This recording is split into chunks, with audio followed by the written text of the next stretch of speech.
നമ്മുടെ ആദ്യത്തെ home cinema നിങ്ങൾ എന്നെ ഭ്രാന്തനാക്കിയെന്ന് പറയുന്ന ഹോം സിനിമ മുതൽ ഈ ഹോം സിനിമ രംഗത്ത് എൻ്റെ കൂടെയുണ്ട്. ആ ഫിലിമിൽ GK എന്ന കഥാപാത്രത്തെ അവതരിപ്പിച്ചതോടൊപ്പം തന്നെ ആ ഫിലിമിൻ്റെ അസോസിയേറ്റ് ഡയറക്ടറായിട്ട് വർക്ക് ചെയ്തിട്ടുണ്ട്.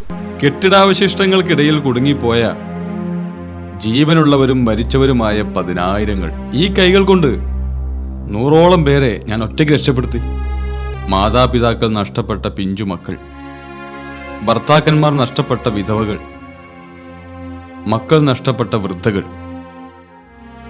ആ രംഗം കണ്ട് ഞാൻ ഒരുപാട് കരഞ്ഞിടും.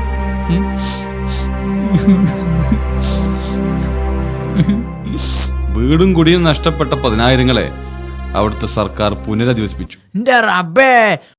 അതും ചെയ്യൂ, അതിലപ്പുറവും ചെയ്യൂ. എനിക്കറിയോലെ. അല്ല, ഏർമണ്ട് ഓല പുനരധിവസിപ്പിക്കുമ്പോ അതിനെതിരിൽ പടവെട്ടാൻ അവിടെ ആണുങ്ങളായൂല്ലേഞ്ഞോ? നിങ്ങൾ എന്നെ ഭ്രാന്തനാക്കിയെന്ന് പറയുന്ന ഫിലിമാകുന്നതിന് മുമ്പ് സ്റ്റേജിൽ നാടകമായിട്ട് 2-3 വർഷം കളിച്ചുകൊണ്ടിരുന്നതാണ്. നാടകത്തിലും എന്നോടൊപ്പം എല്ലാ സ്റ്റേജുകളിലും കളിച്ച ആളാണ്. എൻ്റെ അസോസിയേറ്റ് ഡയറക്ടറായി വരാനുള്ള ഒരു കാരണം, ഇദ്ദേഹത്തിൻ്റെ നാട്ടിലുള്ള സ്കൂളിൽ അധ്യാപകനായി ജോലി ചെയ്യുമ്പോൾ ആ സ്കൂളുമായി നല്ല ബന്ധം ഉള്ള ഒരാൾ എന്നുള്ള അർത്ഥത്തിലും കലാകാരൻ എന്നുള്ള അർത്ഥത്തിലൊക്കെ ഞങ്ങളല്ലാതെ തന്നെ ഒരു പേഴ്സണൽ കോണ്ടാക്റ്റ് ഉണ്ട്.